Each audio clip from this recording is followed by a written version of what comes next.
जय हिंद मेरे दोस्तों। आज हम प्रश्नावली 3.5 का एनसीईआरटी बुक 10th क्लास का प्रश्न क्रमांक 1 का 4 नंबर भाग को इस वीडियो के अंदर हम लोग सॉल्व करेंगे। यदि आपके वीडियो अच्छा लगा तो एक लाइक कर देंगे और चैनल को सब्सक्राइब कर लेंगे। तो आइए देखते हैं ये प्रश्न की ओर हम लोग बढ़ते हैं। प्रश्न क्या कह रहा है कि निम्न रैखिक समीकरणों के युग्मों में से किसका एक अद्वितीय हल है, किसका कोई हल नहीं है या किसके अपरिमित रूप से अनेक हल है।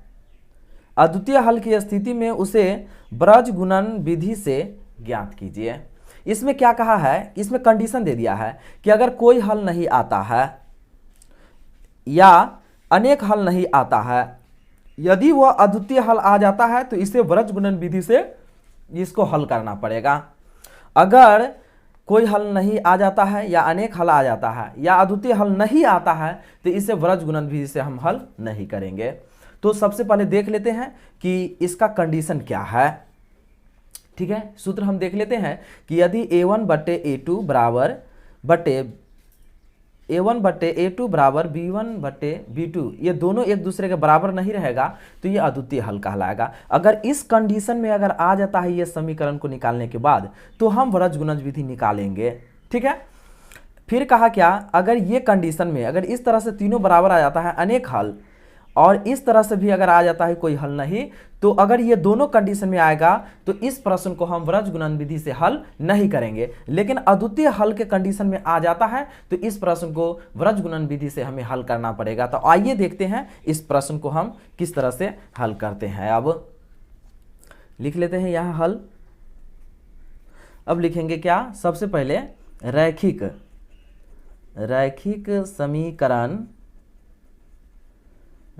समीकरण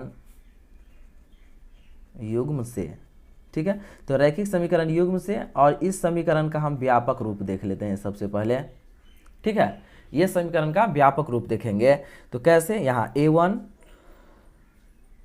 x जोड़ b1 y जोड़ c1 इक्वल 0, फिर a2 x जोड़ b2 y जोड़ c2 बराबर 0। ये समीकरण 1 हो गया और ये समीकरण 2 हो गया। ये समीकरण जो लिखा हुआ है इसी के आधार पर ये समीकरण बना हुआ है। ठीक है, तो अब यहाँ हम क्या करेंगे, इसके कंडीशन के अनुसार, इसके अनुसार हम लोग यहाँ से इस समीकरण से a1 b1 c1 हम यहाँ से निकाल लेते हैं। ठीक है, तो यहाँ देखेंगे हम कि x है और x से पहले क्या है a1, तो यहाँ भी क्या है x है, x से पहले नहीं कुछ है तो इसका मतलब 1 है। ठीक है, तो यहाँ से हमको a1 कितना पता चल जाएगा, 1 पता चल जाएगा। इसी तरह से b1 y के पहले क्या है b1, तो यहाँ हम y से पहले क्या है -3, तो यही ज्ञात कर लेंगे। b1 बराबर क्या हो जाएगा -3 और c1 बराबर क्या होगा -7। इसी तरह से a2 क्या हो जाएगा, यहाँ 3 हो जाएगा और b2 कितना हो जाएगा -3 और c2 कितना हो जाएगा तो -15 हो जाएगा। ठीक है ना। अब हम इसको क्या करते हैं, यहाँ से हम इसको ज्ञात करेंगे a1 बट्टे a2 बराबर a1 क्या हो गया 3 और a2 कितना हो गया तो यहाँ 3 हो गया। इसी तरह से b1 बट्टे b2, तो देखिए b1 कितना है -3 है और b2 कितना है तो यहाँ भी -3 है। ठीक है, तो इस तरह से अगर माइनस से माइनस कट गया, 1 का कम 1 तो बराबर 1 आ गया। इस तरह से c1 बटे c2, c1 कितना है तो यहाँ पर हमको c1 -7 पता है और c2 -15 पता है, कट गया। तो यहाँ हम देख रहे हैं क्या कि a1 बटे a2 बराबर 1, मतलब b1 बटे b2। तो हम देख रहे हैं क्या कि a1 a2 का मान आया 3 और 1/3 और बराबर एकरा b1 बटे b2 का 1। तो ये एक दूसरे के दोस्तों बराबर नहीं है। जब ये बराबर नहीं है तो क्या हो गया, ये अद्वितीय हल के कंडीशन में हो गया। ठीक है, जब ये अद्वितीय हल हो गया तो इसे हम क्या करना पड़ेगा, इस समीकरण को हम ब्रज गुणन विधि से हल करना पड़ेगा। तो लिखेंगे क्या, वज्र गुणन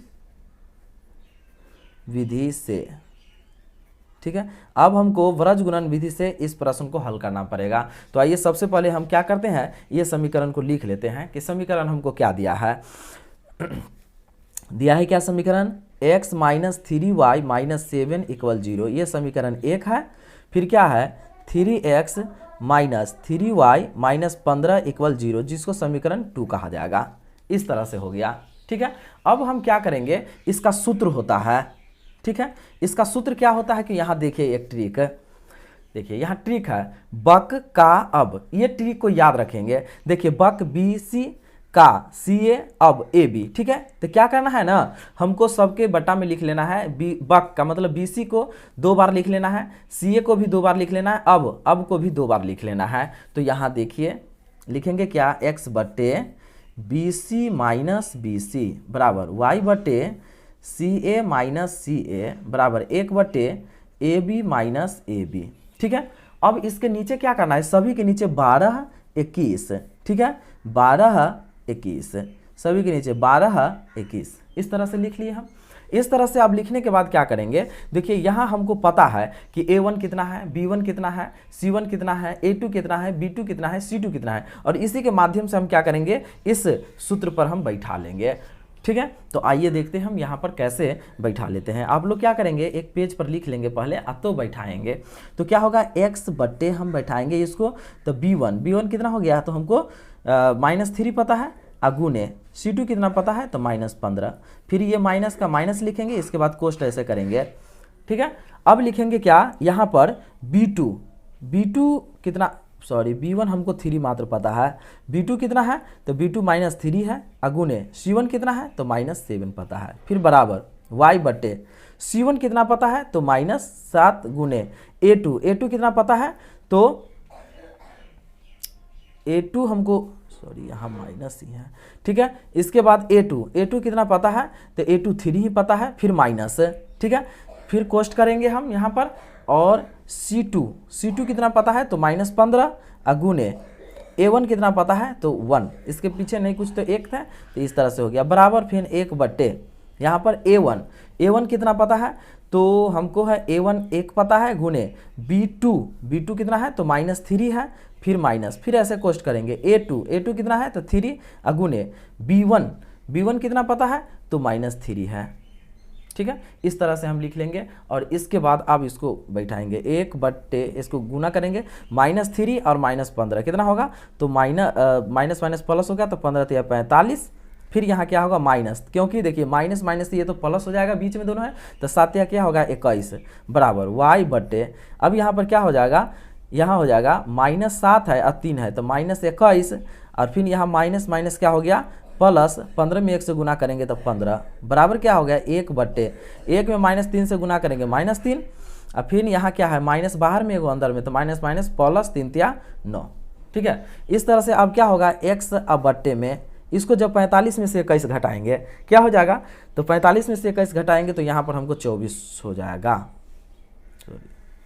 24 हो जाएगा, फिर बराबर y बटे -21 में से हम क्या घटाएंगे, 15 घटा देते हैं, तो क्या हो जाएगा, तो -6 हो जाएगा, अब बराबर 1 बटे यहाँ 9 में से हम क्या घटाएंगे -3, तो 6 हो जाएगा।